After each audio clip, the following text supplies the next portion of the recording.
Hello everyone and welcome back to the channel. तो guys यहाँ पर आप देख ही रहे हो कि सुबह सुबह की जो रूटीन है उसको मैं फॉलो कर रही हूँ। सबसे पहले उठते ही मैं अपने बेड की जो है बेड बना लेती हूँ, बेडशीट लगा देती हूँ।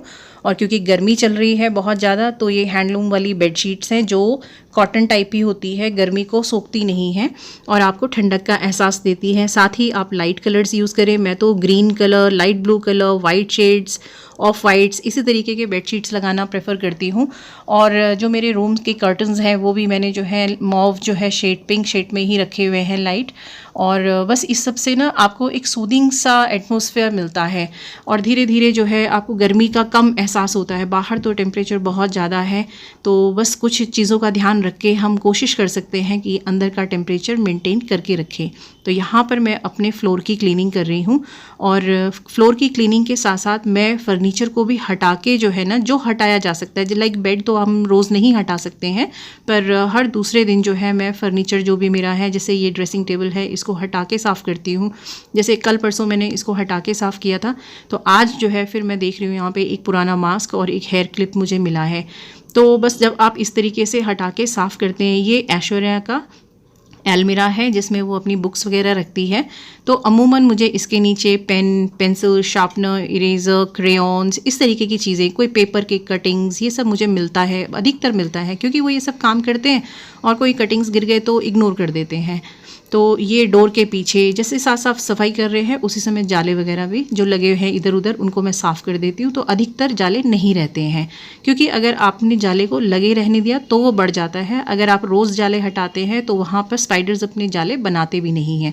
अब ये मैं आ गई बच्चों के रूम में, जो देखने से तो लग रहा है कि बिल्कुल साफ़ ही होगा, लेकिन अभी आप देखेंगे कि मुझे यहाँ भी कूड़ा मिलेगा।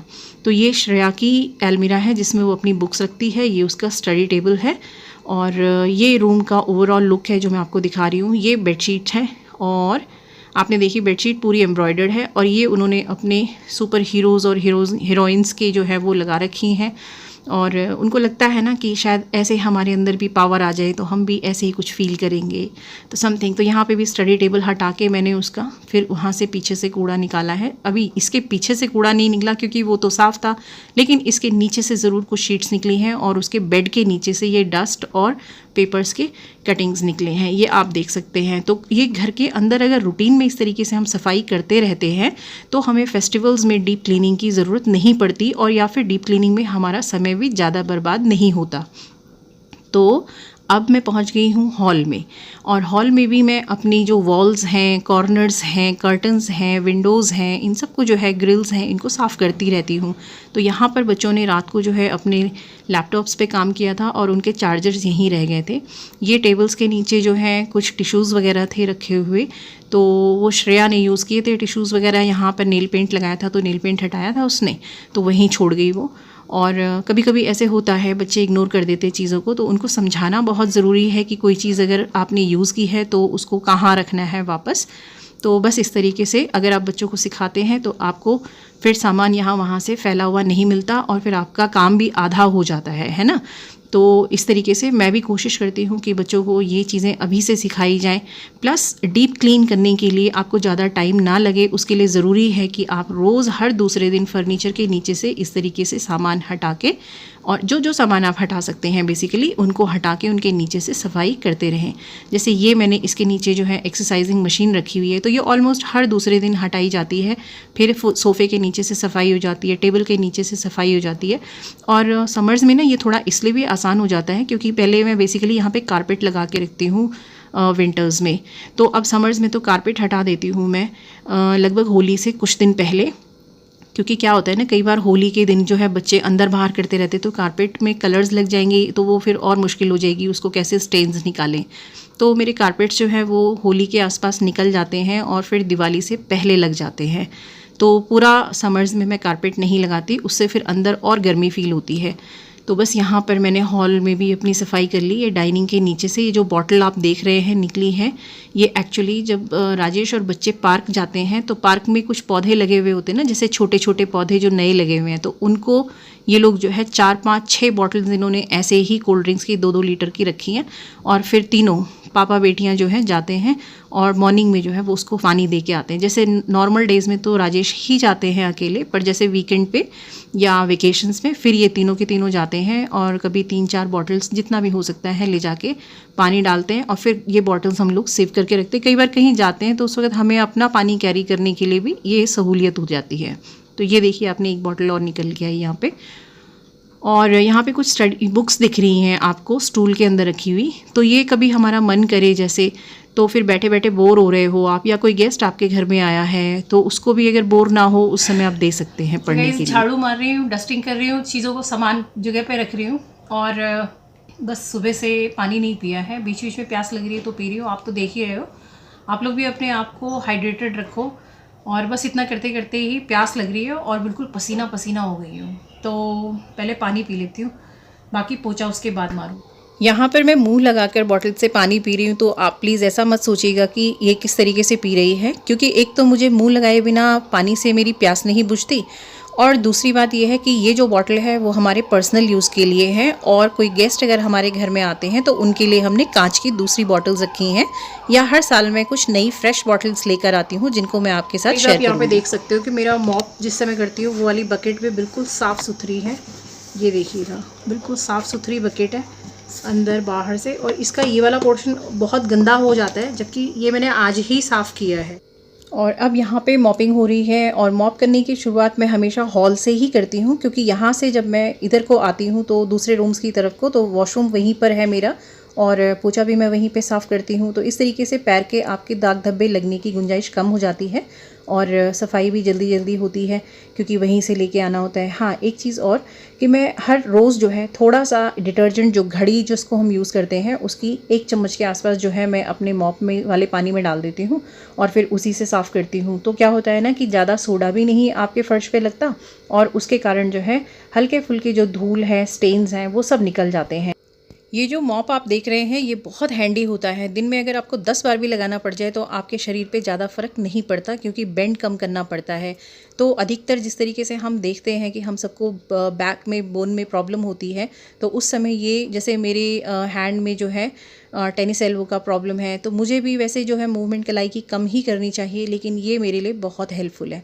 तो गाइज़, जैसे आप अगर अब घर में अपने जो है दिन में 2 बार भी, जैसे एक मॉर्निंग में लगा दिया और एक शाम को चाय पीने के आसपास जो है 4-5 बजे के आसपास लगा दिया अगर पोछा वगैरह, या रात को खाने के बाद कहीं पे अगर आपको लगता है कि गिर गया है तो वहाँ पे आपने लगा दिया, तो एक तो घर में कॉकरोचेस नहीं होंगे और दूसरी बात जो है आपको सडनली कोई आपके घर में चाहे रात को 10 बजे भी विज़िट करे तो आपको ऑकवर्ड सिचुएशन में आप अपने आप को नहीं पाते हैं।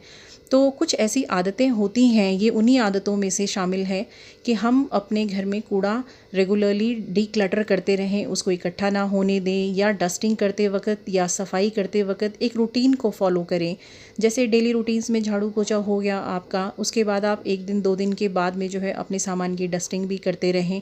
जो वॉल में आपके क्लॉक्स हैं या पेंटिंग्स हैं उनको साफ़ करते रहें, या जो आपके सरफेसेस है, ओपन सरफेसेस हैं, जैसे स्टडी टेबल के ऊपर है या जो आपकी दीवारें हैं उन पे जो आपके जाले वगैरह हैं उनको साफ़ करते रहें। तो फिर आपको सफाई करने के लिए किसी फेस्टिवल की ज़रूरत नहीं होती। या जैसे दिवाली में बहुत से लोग डीप क्लीन करने लगते हैं तो उनको बहुत टाइम लगता है, बहुत एनर्जी लगती है, थक जाते हैं। तो ऐसी सिचुएशंस में पढ़ने से तो बेहतर है कि हम अब अपने एक किसी रूटीन को फॉलो करें। और अगर आपको लगता है कि ये मुश्किल है तो आप छोटे छोटे स्टेप्स लीजिए। पहले दिन ये डिसाइड कीजिए कि आज से जो है मैं मतलब रोज़ सफाई करने के लिए जो है कम से कम झाड़ू और पोछा रोज़ करेंगे। तो फिर आप देखोगे, देखिए मेड के बिना काम करना मुश्किल नहीं है पर इतना आसान भी नहीं है, लेकिन अगर हम रूटीन फॉलो करते हैं तो ये सब बहुत सिंपल और आसान हो जाता है। पहले क्या होता था ना मेरे साथ में कि मैं सफाई तो करती थी, लेकिन मैं देखती थी कि मैं जहाँ रोज़ सफाई कर रही हूँ बस उतने ही काम करके मैं रोज़ थक जाती थी, और उसके बाद में कोई ना कोई काम जहाँ ज़्यादा ज़रूरत होती थी जिस काम को करने की, उसी काम को मैं कंप्लीट नहीं कर पाती थी। तो फिर मैंने क्या करना शुरू किया कि जो चीज़ ज़्यादा डिमांड करती है, जहाँ पर मुझे ध्यान देना ज़्यादा ज़रूरी है, फिर मैंने पहले उस काम को निपटाना शुरू किया। तो मॉर्निंग क्लीनिंग के बाद अब बारी है मॉर्निंग लॉन्ड्री की। तो मैं अपनी लॉन्ड्री जो है वो 2 बार ज़रूर लगाती हूँ, एक बार सुबह और एक बार शाम को। इस तरीके से जो लॉन्ड्री है आपके पास में गंदे कपड़े इकट्ठे नहीं होते हैं, और वीकली जो है मैं अपनी बेडशीट्स, टॉवल्स वगैरह भी धो देती हूँ। तो अब इसके बाद में मैं आ गई हूँ किचन में, और आज श्रेया को जो है आकाश जल्दी जाना है, और वो जल्दी जाके फिर आएगी वही अपने रेगुलर टाइम पे, शाम को काफ़ी लेट आती है, तो आज लंच भी वहाँ लेके जाएगी। तो उसके कारण जो है मैं आज ब्रेकफास्ट में ही जो है आलू के पराठे बनाऊंगी, और हम भी और वो भी आज लंच में आलू के पराठे ही खाएगी। तो यहाँ पर जो साथ के साथ में मैं जो गंदा होते जाता है उसको साफ़ करती रहती हूँ। ये एक ऐसी आदत है जिसके चलते जो है हमारा घर ज़्यादा गंदा होने से बच जाता है, और हमारी एनर्जी और टाइम जो है हमें दूसरे काम करने के लिए भी बनी रहती है। तो यहाँ पर जैसे आपने देखा, ये मैंने पिछली वीडियो में भी आपके साथ शेयर किया था कि मैं अपने वाइप्स को जो है तुरंत जो है थोड़ा सा जो डिश वॉश है उसके साथ रगड़ के और फिर साफ़ करके रख देती हूँ। तो अब तक तो अगर आप मेरे वीडियोस देख रहे हैं तो आपको धीरे धीरे पता लग रहा होगा कि मैं किस तरीके की रूटीन्स को फॉलो करती हूँ। तो बस यहाँ पर इसको करने के बाद में मैं आलू के पराठे बनाऊँगी, और जिस तरीके से अमूमन हम बनाते हैं उसी तरीके से बनाती हूँ। बहुत ज़्यादा स्पाइसी नहीं बनाती हूँ। तो धनिया जो है यहाँ पर मैं चेक कर रही हूँ आलू को, और एक्चुअली ये अभी पूरे जो है बॉयल नहीं हुए, इसलिए मैं इसको फिर से 1 सीटी लगाने के लिए चढ़ा दूँगी। और यहाँ पर आपने देखा कि एक तरफ मैंने आलू जो है वो विसिल के लिए रख दिए हैं, और दूसरी तरफ मैंने ऐश्वर्या के लिए जो है रात को शाही पनीर बनाई थी, तो वही पनीर और एक फुल्का मैं उसको ब्रेकफास्ट में खाने के लिए दूंगी। तो एक्चुअली मैं बहुत सारा धनिया डालती हूँ आलू के पराठे में या किसी भी चीज़ में। उसमें होता है ऐसा है ना कि हम सोचते हैं कि हमें न्यूट्रिशन मिलेगा, क्योंकि धनिया में विटामिन ए, विटामिन सी, ये सब चीज़ें बहुत होती हैं, और फाइबर होता है। लेकिन आजकल जो हमें चीज़ें मिलती हैं वो ऑर्गेनिक तो है नहीं, तो कह सकते हैं कि हम घास ही खा रहे हैं। लेकिन फिर भी चलिए, मन को तो शांति देनी ही है ना कि हम अपने बच्चों को हेल्दी फूड खिला रहे हैं। तो यहाँ पर जो है बॉईल हो चुके हैं आलू, और उनको मैं चिमटे की मदद से निकाल रही हूँ। अच्छा, यहाँ पर एक चीज़ और मैं आपके साथ शेयर करूँगी कि कई लोग जो है आलू को ठंडे पानी के नीचे रख कर ठंडा करके और फिर उसके बाद उनको छील लेते हैं ताकि वो ठंडे हो जाएं। लेकिन मैं आपको सजेस्ट करूँगी कि बॉइल्ड आलू को ऐसे ही एयर ड्राई होने दीजिए, पानी में मत डालिए, अदरवाइज़ वो सॉगी हो जाएंगे। तो यहाँ पर भी मैं उनको गरम गरम ही छिल के निकाल के और फिर उसके बाद मैश करूँगी, और फिर जाके उसके पोटैटोज़ के जो है आलू के पराठे बनाऊंगी। तो यहाँ पे आप देख रहे हो गरम तो बहुत लगता है, हीट बिल्कुल निकल रही है, स्टीम निकल रही है, पर फिर भी यहाँ पर मेरे आलू मैश मैं कर रही हूँ। और देखिए, इसमें मैं ना स्पेशली जो है मैशर या कोई इस तरीके के फैंसी आइटम्स नहीं रखती हूँ। बस किसी भी कड़ची या कटोरी के उल्टी साइड से आप उसको ज़रा भी प्रेस करेंगे तो वो हो जाएगा। तो यहाँ पे धनिया मैं काट चुकी हूँ। मैं अब देखिएगा एक बार फिर मुझे यहाँ पे मैंने चेंज कर लिया है, क्योंकि गर्मी बहुत हो रही है और साथ में पानी मुझे बहुत ज़्यादा चाहिए होता है। आजकल बहुत गर्मी है, तो कोशिश करिए आप लोग भी खूब पानी पीते रहिए। यहाँ पे मैंने धनिया जो है वो कूट के डाला है इसमें, ताकि फ्लेवर आए। मेरा धनिया थोड़ा सा मोटा रह गया था, आप उसको पतला डालिएगा। नमक डाल दिया है, हरी मिर्च डाल रही हूँ, लाल मिर्च नहीं डालती हूँ। और हरी मिर्च, ये ज़ीरा है, थोड़ा सा फ्लेवर के लिए ज़ीरा भी डाल रही हूँ। और ये आप चाहें तो अजवाइन भी डाल सकते हैं, लेकिन मेरे बच्चे अजवाइन का टेस्ट पसंद नहीं करते, तो इसलिए मैं अजवाइन अवॉइड करती हूँ। तो ज़ीरा अच्छा देता है, फ्लेवर भी देता है और सेहत के हिसाब से भी अच्छा है। अब यहाँ पर एक चीज़ और शेयर करूँगी कि मैं क्या करती हूँ, जितना भी मेरे पास में मिक्सचर होता है आलू का, उसका मैं एक स्टफिंग का जो है साइज़ डिसाइड करती हूँ कि एक पराठी में मैं कितना भरूँगी, और उसके हिसाब से फिर मैं ये बना के रख लेती हूँ गोले। अब देखिए मैंने क्या किया, अभी मैं इनको प्रेस करूँगी। अब उसका रीज़न ये है कि कहते हैं कि ये तो पेड़ा बन गया, पिंडदान जैसे होता है ना, तो फिर मैं उसको मन से थोड़ा सा अपने आप को हटाने के लिए उनको थोड़ा प्रेस कर देती हूँ कि अब वो शेप नहीं रही है। तो यहाँ पर जो है मैंने 2 पराठियाँ, एक मेरी तवे के ऊपर है और एक ये आप देख रहे हो, ये मैंने 2 पराठियाँ रेडी कर लेनी है। और इसके बाद इसको बनाने के बाद में मैं श्रेया के लिए इनको पैक कर दूँगी, और फिर उसके बाद में मैं अपने लिए और ऐश्वर्या के लिए बनाऊँगी पराठी। तो यहाँ पर आप देखिएगा कितना सुंदर कलर आया है पराठी का। और बहुत ज़्यादा ऑयल मैं प्रेफर नहीं करती हूँ, क्योंकि बच्चे जो है बहुत ज़्यादा पराठे तो हम नहीं बनाते हैं, पर फिर भी अगर बना रहे हैं तो भी जितना कोशिश कीजिए ऑयल कम से कम उसको लगाएं। तो यहाँ पर तैयार हो गई हैं दोनों पराठियाँ, और बस इसके बाद में मैं अब उसको पैक करूँगी।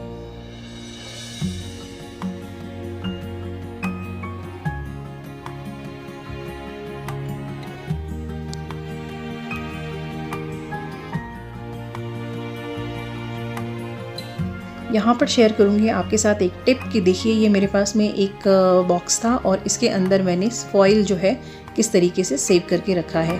तो बस यहाँ पर पराठियाँ बन चुकी हैं और उसको मैं फॉइल पेपर में पैक करके रख रही हूँ। वैसे मैं आपसे कोशिश करिएगा, रिक्वेस्ट करूँगी कि आप फॉइल को कम यूज़ करिए, क्योंकि फॉइल जो है अल्जाइमर्स जैसी बीमारी के लिए रिस्पॉन्सिबल है। ये एल्यूमिनियम से बना होता है और एल्यूमिनियम हमारी सेहत के लिए बिल्कुल अच्छा नहीं है।